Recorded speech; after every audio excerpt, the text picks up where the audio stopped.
good morning po sa lahat mga katrops. Panibagong araw, panibagong vlog na naman tayo.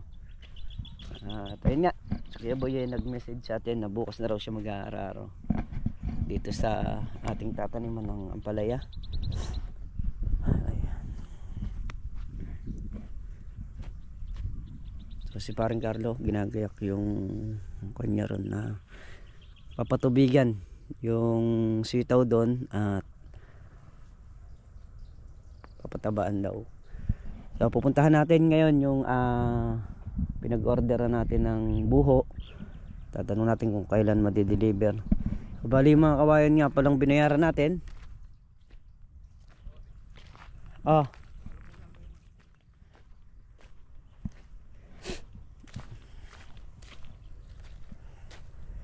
Mga kawayan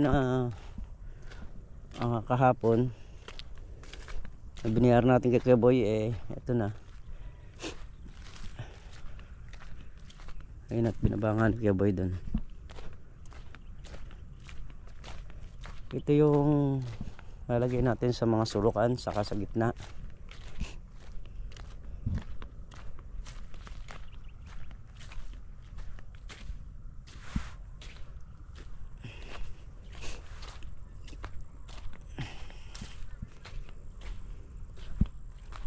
Wala tayong makitang isang buong puno. So maganda nga sana kung makakita tayo ng isang buong puno. Kaso lang wala tayong nakita. Kaya bumili na lang tayo dito ng per puno. At yun nga, ilalagay sa mga sulukan saka sa mga gitna. Ayan.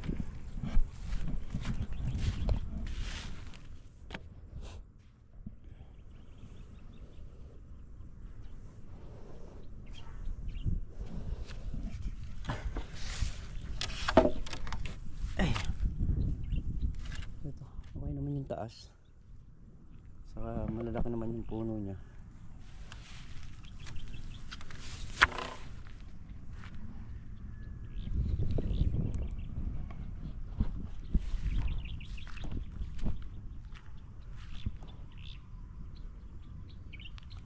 Ayan at umaambon-ambon. Ayan. May update natin yung buho. Umaambon nga. Traps.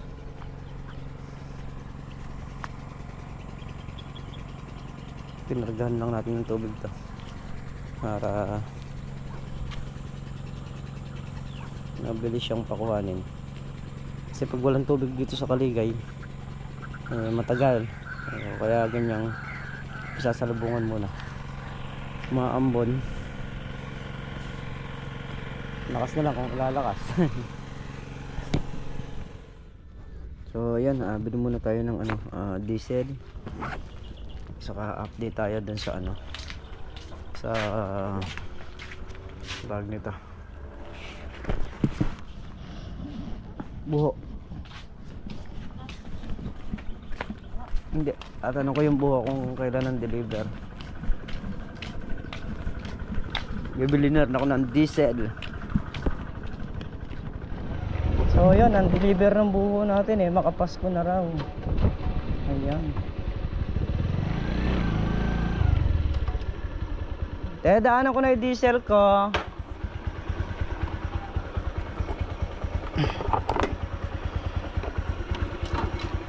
Kunin ko. Makapasko na raw yung deliver ng buho. Makapasko na tayo magpapatayo ng balag nito. Makakatayo.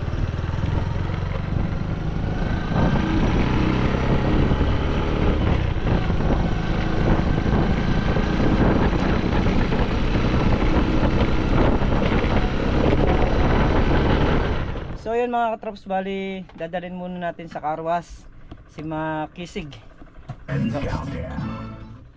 Yan, para bago man lang lumipat yung taon mapakarwas natin. So bali ano pa lang to, pangalawang karwas pa lang niya dun sa mismong nagkakarwas. Tayo naman kasi inuugasan lang natin dito sa bukid kuminsan.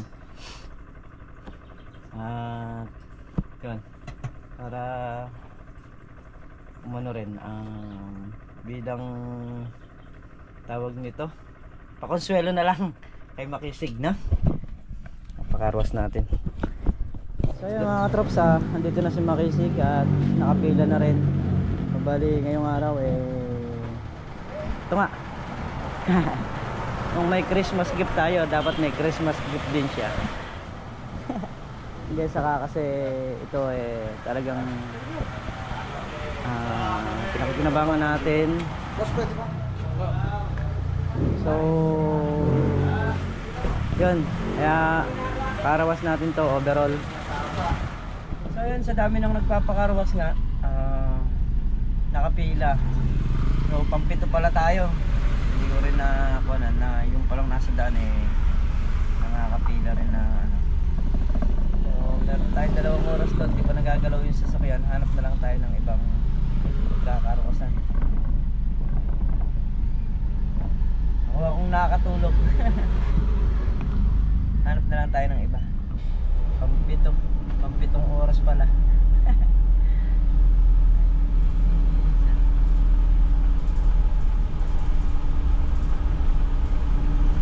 Nasa ano rin tayo doon, may 1 oras na naghihintay nga.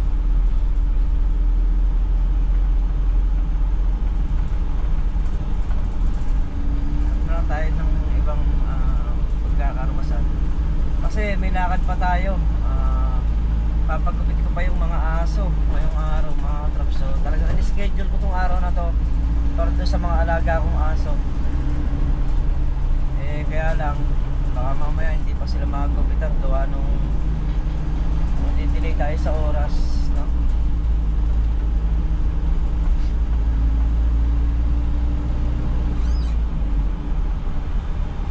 Kasi kung minsan pinaglalaanan ko rin ng oras yung mga alaga ko kahit sandali lang nga. Yun na lang kasi yung pag dumating kami sa mga salubong, nakakatawa. Kaya naman paggugupitan na natin sila ngayon, napakalalabang na rin ng buhok So yun, napagupitan na nga natin yung mga aso. So bali yung sasakyan hindi ko pa rin napalinis gawa nung napakaraming nakapila nga. Ayan, hindi ko pa siya napalinis. So sakasakali isisingit na lang natin bukas kasi meron akong kausap na tao bukas about naman sa sa lupa, no? Dun sa lupa na 10 hectares.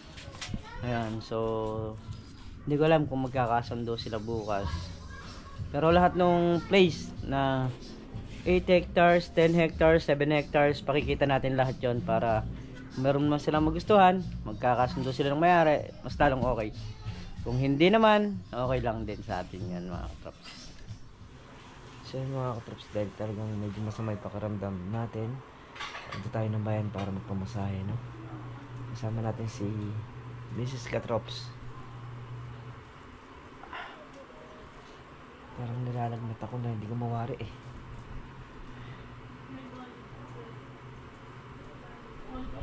Balik kanina pa to, siguro mga tanghali naramdaman ko na to.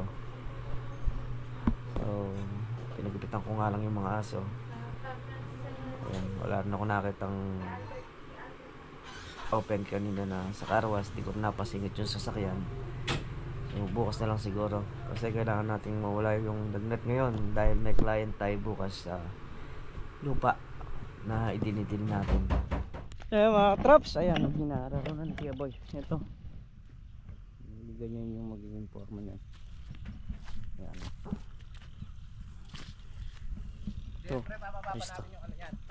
Ito, yung gitna. Ano ginawa ko na yan? Asan? Asan? Ayun o. Ganito niya na. Yan na. No. Ganito niya na. Mataas pa yan. Bababa pa na. Adi, sample lang sa akin. Oo, bababa pa yan. Kailangan para magiging paligi. Oo.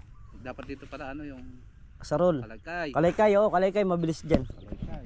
Oo. Kalagkay. Bibiyakin yan. Bibiyakin naman natin to ngayon.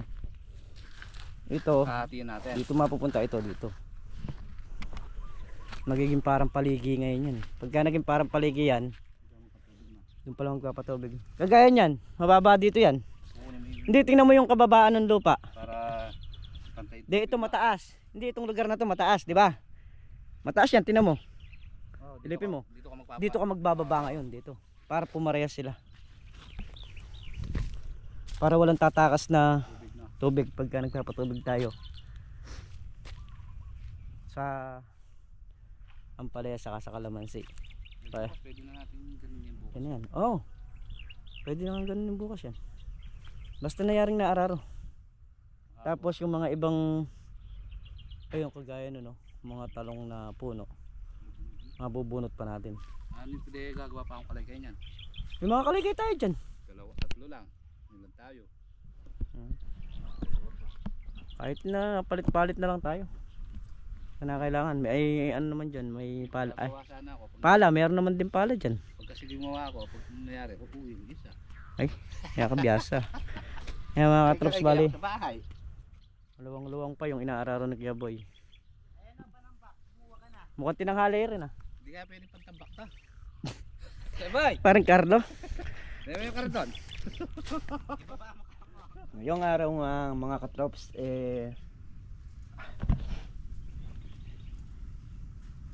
kaya nga sinabi ko, may kausap tayo sa lupa na hintayin ko na lang po dito at kami ay magkikita ngayon para pumakita nila yung mga site. So bali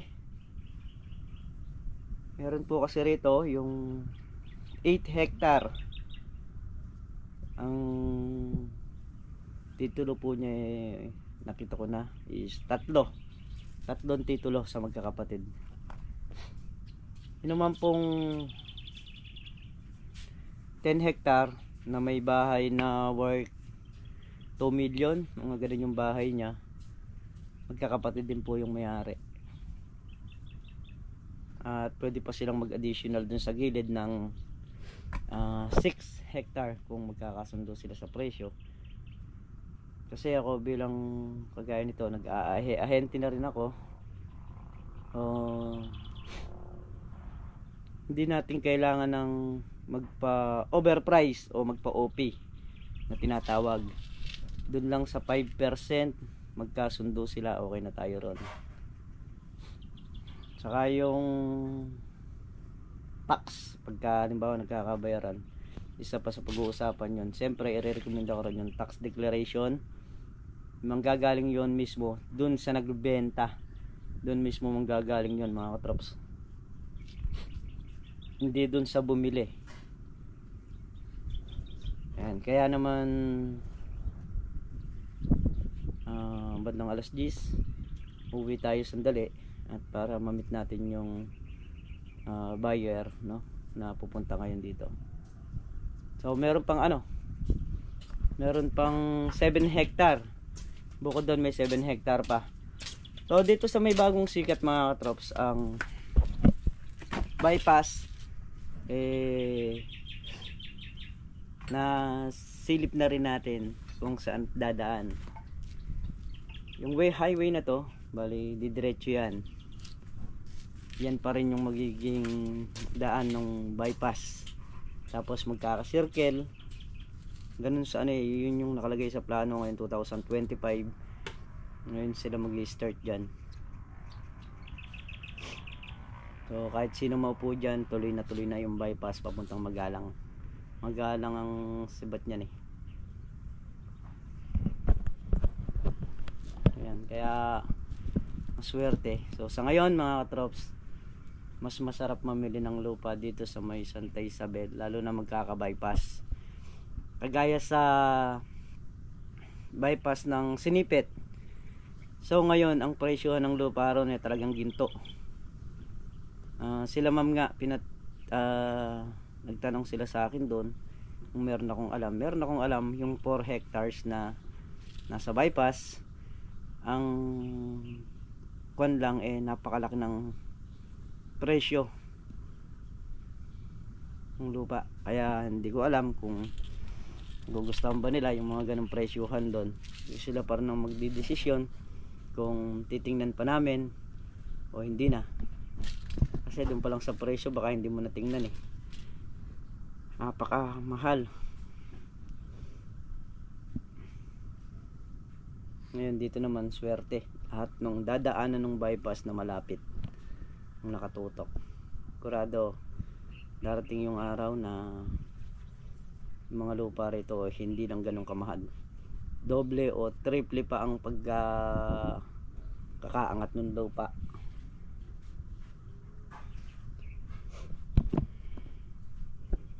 Kaya swerte yung may mga lupa na matatabi sa bypass.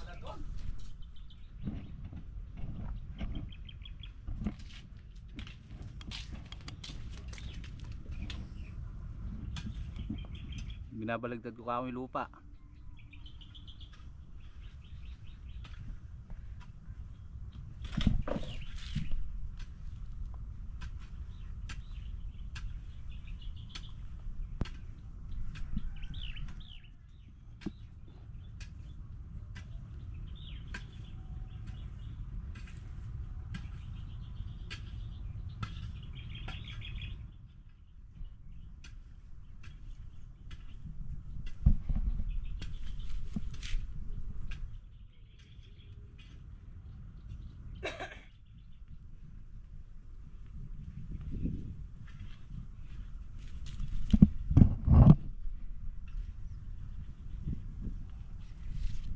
Yan.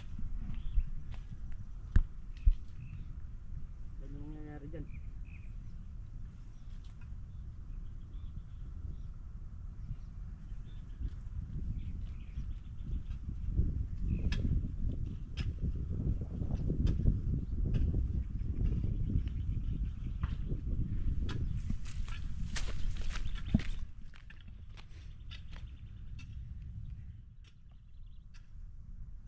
Mabilis lang pala na pre. No. Ha? Mabilis lang pala. Oo. Kung tatrabahuin, mabilis lang. Magka pala pinagsa ano natin siyang tudling. Pinagsabay-sabay natin, obra. Mga katrops, si Kuya Boy payarin na rin dito. Tignan natin kung ilan guys pa yung ano. Sinigaan na rin ni paring Carlo yung talong. Ay. Ayun, bali magkakapaligid dito yan mga katrops sa lugar na to, tapos isa ron.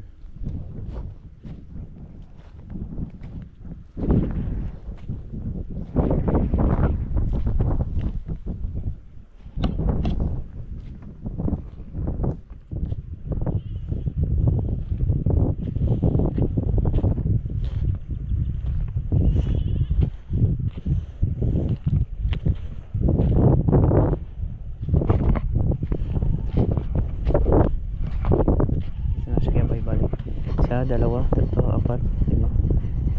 Walang dayos pa. Tapos yung pang mga paligi natin. Si Boy Siga. Siga ng talong. Dito kasi mga katrops hindi naman masisiga ng isang araw to. Merong matitira dito, tapos isindihan na lang ulit.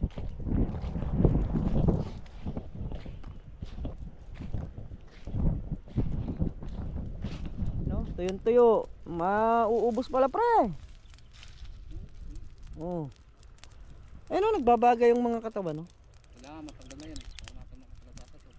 Aba, talaga namang ganda, no? Ako bukas, tutuloyin ko na dito. Itong talong ha, patutubigan din bukas to. Yung ano, okay na ipataba. Sitaw. Okay. Hindi nag-spray pa nung ano sitaw kanina. Hindi ako napag-spray na low. May jet na ba? Ginamitan mo na ng ano, nagbabawal na gamot na eh.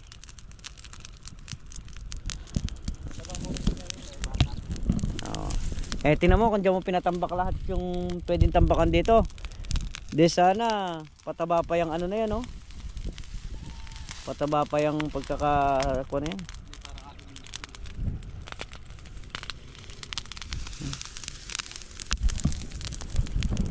Tingnan natin si Tanggol. Tanggol. Sabi mo kaya ba hindi mo madidiretso? Ayan na, diretso yung dayos. May agimat. Aya pala labis-wis kawayan. Wag man lang. Ayan ay, diretso eh.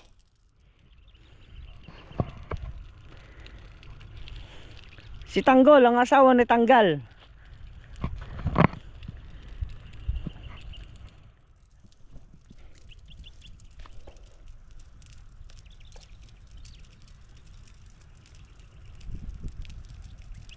May lugar na tuyo eh. Pero halos lahat basa. Ano? Tanggol. Hawak. Ayaw niya. Tumitingin pa sa camera ikaw. Gulat ako sa'yo. Wala yung mga katrops natin eh. Ano yan? Ha? Ano ngayon eh? Day off. Oo. Linggo eh. Linggo eh. Meron na yung mga kalamansi rito. Tanggalin ang bunga pag may nakita. Malalaki ano? May mga bunga na oh. Pero hindi ko kailangan yung bunga na yan.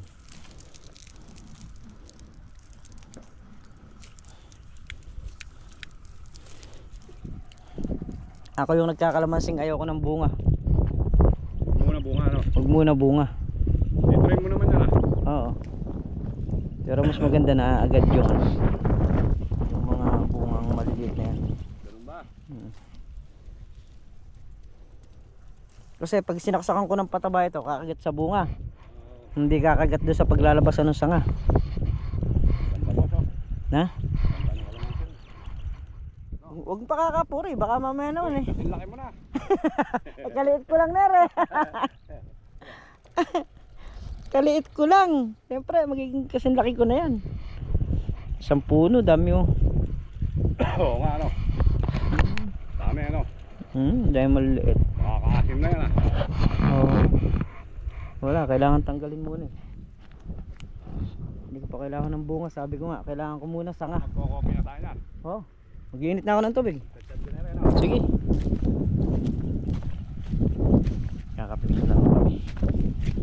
Si ano pala, si Makisig eh, nakarawas na nga pala kanina. Dahil hindi tayo kano naging abala. Init muna ako ng tubig para makapagkape yan. Nangyari na nga tayo doon sa kausap natin. Nagkita kami ngayong hapon na lang. Bago mag alas 5. So sana maging okay yung pagdideal natin. At syempre alam niyo na mga katraps na hindi natin ilalagay sa alanganin lahat ng mga customer natin, ng mga nangangailangan ng lupa na nagtatanong sa atin. At ayun nga, kanina namalengke si Miss Katraps. So ito gagamitin ni nanay. Yan. Kasi yan yung pang araw-araw niyang gamit talaga. So nakita ko lang kanina at binili ko na rin para may nagagamit siya.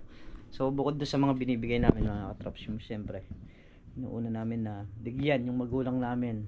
So sabi ko nga kay Miss Katraps, pagka lalo na kung sumasahod kami sa YouTube, mawalan na ako, wag lang yung magulang ko. Yun lang yung isang kwan sa akin. Kasi pagdating sa magulang, kailangan isipin mo rin kung paano kanya pinalaki, kung paano kanya inalagaan, kung paano yung hirap na sinakripisyo niya sa'yo. Kaya ngayon, kahit paano tayo naman, siya naman yung dapat nating tulungan. Mga katrops, talagang mapapabayaan na lahat. Siyempre, wag lang yung magulang. So muli mga katrops, hanggang dito na lamang natin simpleng video. At lubos po ako nagpapasalamat sa inyong lahat sa walang sawang suporta nyo, sa pagmamahal nyo sa channel namin. Ayan, ingat po kayo palagi. Saan po kayo naroon. Bye bye po sa lahat.